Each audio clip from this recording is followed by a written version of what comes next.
Look at this.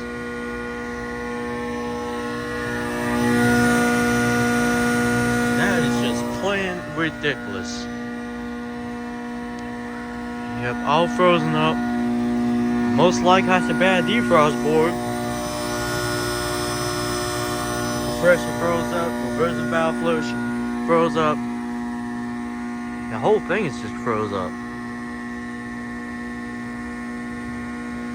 That's what happens when you don't replace the defrost board. Something else happens.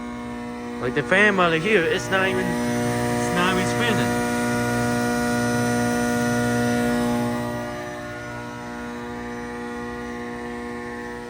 Compared to this one here, I'm gonna go over here. This one here, it's running fine.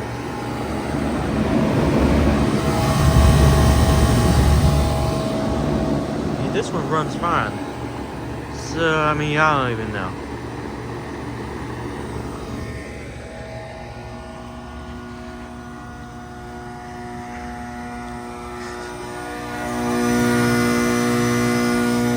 Yep. That's what happens.